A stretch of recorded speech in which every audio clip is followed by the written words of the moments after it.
Hello and welcome, episode 40 of the Inferno. I am here tonight to share the topic, which is you are not stronger because of the shit the narcissist put you through. You're stronger because of your own will and determination. So if you are recovering from narcissistic abuse, I'm here to remind you that the unnecessary, traumatic deception and all of the things that narcissists do and put you through is not what makes you stronger.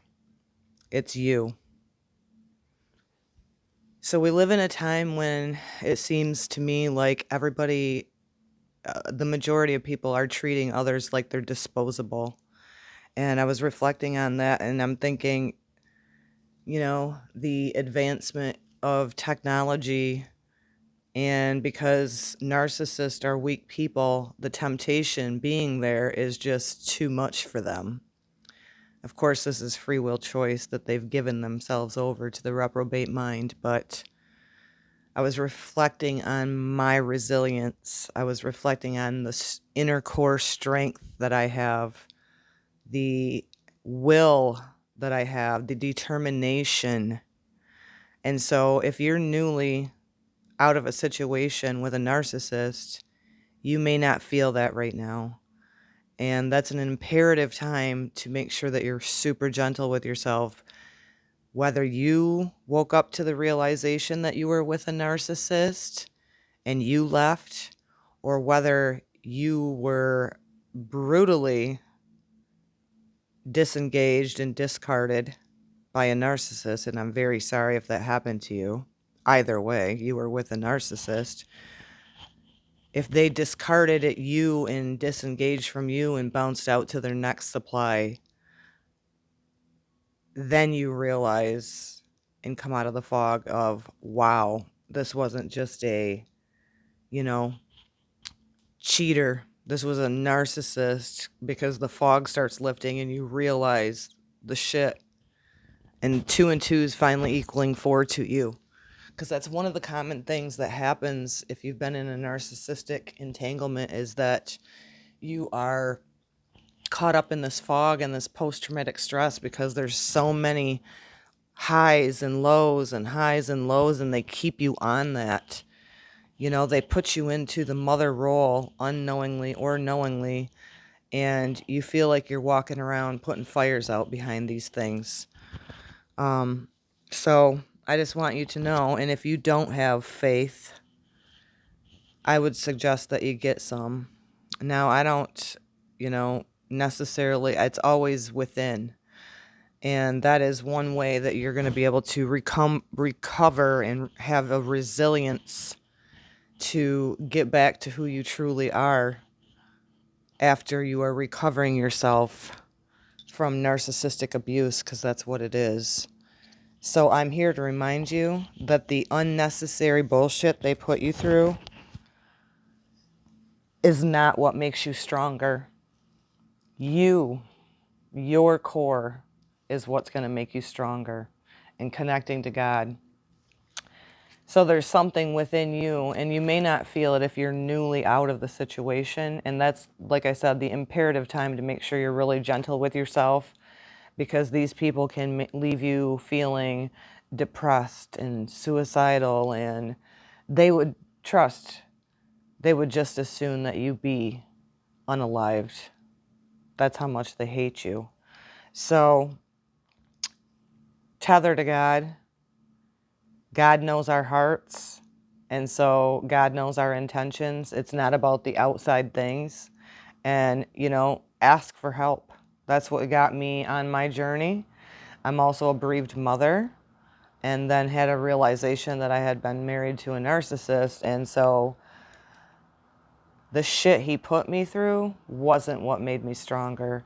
My resilience, my knowing of who I am after he tried to chisel away at me. So find yourself small sparks. If you're new again at this discard, or you left, that's the time to nurture yourself, Do little things for self-care. Find things that make you feel joy, even if you're not feeling it at first. Find something that helps spark that flame within you again, because you feel very exhausted when you first get out of these situations with a narcissist, and your life force energy could be very low. So that's a good time to, finally get caught up on actual good sleep, because if you've been with a narcissist, you probably weren't sleeping well. Find your strength within yourself, God within. Have faith in yourself that you're going to recover, and you're going to actually not only recover, but you're going to flourish. You're going to get vitality back in you again. Know your core worth. Not what people tell you, not what the narcissist tells you when they're throwing you away like a piece of trash on the highway, because they're being fooled by the deceiver within themselves to think that they could actually throw you away. There's a hand in that a lot of times when God, Creator, Source removes them, because God knows things that were happening behind your back that you may not have known, but you intuitively knew, but were being gaslit. So a lot of times there is a divine intervention as well. The best way to recover from this is it's a very emotionally highly charged thing when you have a realization that you've been invested into somebody, especially if it were a husband or a long-term unsignificant other, that they are nothing what you thought they were. They're a deceiver, they're liars, they're cheaters. So there's a lot of emotional thinking at first, and so do not ignore that, but don't act on it neither. The best way to get over this, to heal, you don't get over it, you become a different person, but really you get to be more authentic after this unnecessary bullshit that they put you through. So chilling out the emotional thinking. Think about the things that the narcissist did to you with a rational mind. Save your emotional outbursts for your prayer closet, so to speak, your bedroom, wherever it is quiet in nature. Chill that emotional thinking and think at things logically. Say things out loud, like whatever you discovered. A lot of times there's infidelity, not only physically with co-workers, because that's an easy place for them, or people that you knew mutually. That's just easy for a narcissist, and they love people who have no boundaries. So if they bounced out to somebody and you were married to them, and that other person knew you were married, and they were a willing participant in that, just trust and believe that karma doesn't miss an address, and that goes for us as well. Now that we're no longer a buffer for their shitty behaviors, because a lot of times that's what's going to happen when we get enmeshed and involved with these narcissists, is they will bring all kinds of turmoil, chaos, unnecessary drama in your life, and then we wonder why we feel depleted. So I just want to make this episode short tonight, because I do want to read a quick Bible verse for it. Go back to your roots. Stick with your moral compass. And just because you had, and it's very painful, I know. I'm newly divorced in July of 2024. And the more that I intellectually looked at it for what it was and for what he truly is, I found it repulsive. And I settled down that emotional thinking that gets super highly charged when you have the realization that you were invested in a person that was never true, that was just an empty shell playing a character, and that quite frankly they do things and plot things out to try to destroy you, to manipulate you, and they do study you, what your weaknesses are, what your vulnerabilities are, and they will target that and show you their true colors in the end. For my case, I was discarded by it, and he knew how much marriage meant to me, because we actually both took our vows under God. So he didn't get away with that, even though he was doing what he was doing. That's still going to catch up to him, just whether it be him, her, whatever the situation for you. When I talk about him, in my instance, that's what I was married to. It could be a her. This is interchangeable. Narcissists all have the same playbook. They cheat emotionally, they cheat financially, they cheat physically. And ultimately, they just cheat themselves because they're not real. They have no core identity. They have no moral compass like a normal empath, godly person. I'm going to do a future episode on that about their performance as well. So I digress. Let's just quickly wrap this one up. Just going to reiterate it louder for those in the back. Your strength is not due to all the bullshit, unnecessary bullshit that narcissists put you through. Your strength comes from your inner core of who you are. Grab onto that resilience. Grab onto that faith. Grab onto God. Grab onto your strength, your inner core, and all that love that you poured into that empty cup of a narcissist, pour it into you. I prayed over that person. I'm not going to call him a man because that's not what he is. No man nor woman is a liar, cheater, thief. Take all that prayer energy and focus it upon yourself, on your own healing, on your own resurrection. And that's where the true strength comes in. So from Proverbs 24, I love some of these. I'm going to start with, where we want to start. I'll start right off at 1 from Proverbs 24. Don't envy godless men. Don't even enjoy their company. For they spend their days plotting violence and cheating.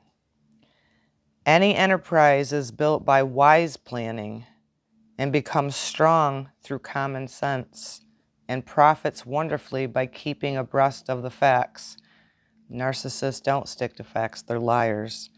Narcissists don't have common sense, they're actually very impulsive. They're not wise, or they wouldn't do all of the trifling things that they do to other people, but ultimately at the end of the day, they're doing it to themselves. So Proverbs 24:5, a wise man is mightier than a strong man. Wisdom is mightier than strength. How do you gain wisdom on your healing journey? During or after narcissistic abuse is wisdom. It's educating yourself on this. I'm not even going to call them disordered people. I'm just going to call them what they are. They're empty meat suits that were also created by God, but they've chosen the dark side. They've chosen all the low vibrational things. They're not wise. They're self-destruct. Wisdom is too much for a rebel. He'll not be chosen as a counselor. To plan evil is as wrong as doing it. So narcissists are always planning and plotting. I think back about that now and it's always making sense. I used to catch him rolling his eyes at me and I'd look at him and go, why are you rolling your eyes at me? I didn't roll my eyes at you. They fucking lie constantly. They lie about things that don't even need to lie about. So to plan evil is just as wrong as doing it. The rebel's schemes are sinful, and the mocker is the scourge of all mankind. You are a poor specimen if you can't stand the pressure of adversity. Narcissists cannot pass up an opportunity, especially when there's another fleshly meat suit in front of them. Oh my God. If you have been involved with one, they will do sexually with anybody and anything. They do not care whether it's male, female. They don't care about that. Wow. You are a poor specimen if you cannot stand pressure. Rescue those who are unjustly sentenced to death. Don't stand back and let them die.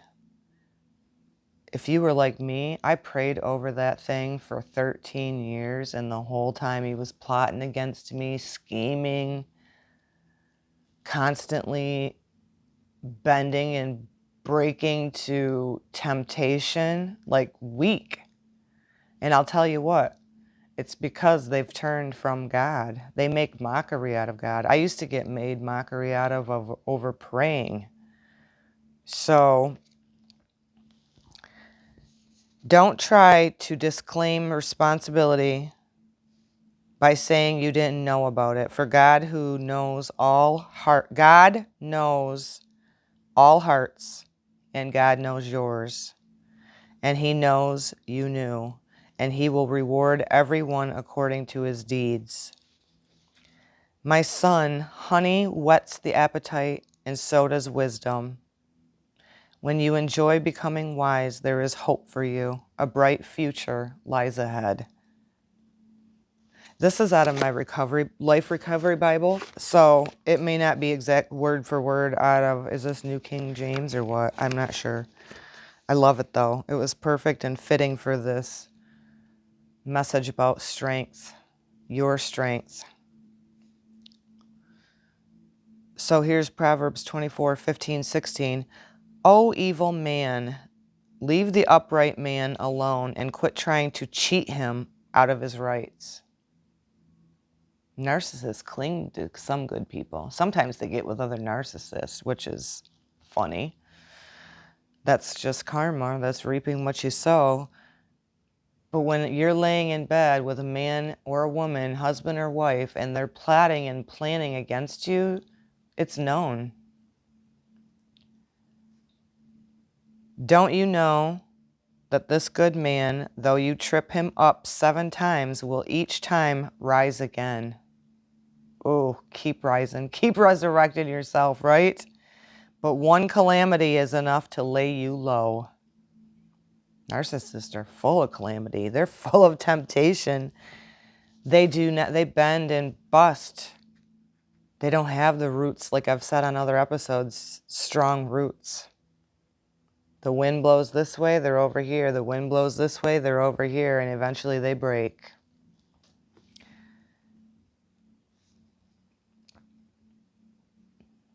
Do not rejoice when your enemy meets trouble. Let there be no gladness when he falls. Don't envy the wicked. Don't covet his riches. I don't care if they went to the hottest man, the hottest woman in the world. All of those superficial things of the world are surely to break. It's temporary. So don't envy the wicked. In the beginning, you may be wondering, like, hopefully you're not, because I didn't myself, but that's because I had been cheated on knowingly, one of the many times, many more that I didn't know about factually. Don't want to know because I'd probably vomit. But when I did, kind of hard to deny it. I was there when he did it back in 2015. I took him back and gave him another chance. Don't envy the wicked. Don't envy the narcissist, because you would not want to be them. You can love. You can resurrect. You have strength. They're weak. They're liars. They're cheaters. They're not even a real. They're just a shell because they've left behind their real person back in childhood. For the evil man has no future. His light will be snuffed out. And that, see, is what a narcissist will try to do to you. When you are who you say you are, when you talk and walk the talk that you talk, the narcissist ends up hating you. When you don't fail him how he wants you to, like her mother did in childhood, you then become public enemy number 1 to them. All the I love yous and all of that was never real. In fact, I was told that when he finally took the mask off and showed his true colors to who he was the whole time, he flat out said, I faked loving you the whole time. He thought it was going to destroy me. And really what it did was made me see him for truly what he is. And I found it repulsive. And that's where my healing journey began. If you've been through the process of a divorce with a narcissist, you will find through the divorce process no turning back how ruthless, how much they lie, because they'll lie in court, they lie to their lawyers, they hide assets, they hide finances.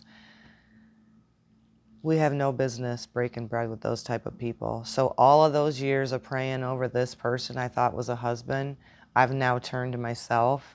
I have more life force energy, I have more joy, and I hope that for you too. Again, if you're in the beginning of this realization that you were in a narcissistic entanglement with a demon, you may not feel that way right now, but trust and believe you will. And I really do hope that you resurrect yourself, because you're worthy of so much more than the shit that they put you through. And it was all unnecessary. Imagine taking all of that energy that they waste by tricking and fooling and plotting. And really, ultimately, that's a lot of wasted energy. And really, they are fools. They're very weak. So I think that's going to close up episode 40. I just want to add, the first 8 episodes of the Inferno are on my Divine Destiny 13 channel. Those 8 episodes are still there. I was not able to transfer them here to my Lady Virgo channel. I do other things on the Divine Destiny channel now, but the first 8 episodes of the Inferno are over there. If you're new today, I hope you find comfort, strength, wisdom here. And more than anything, I hope you resurrect yourself. I hope you rise, because your strength comes from within you, not the shit the narcissist put you through. Shalom.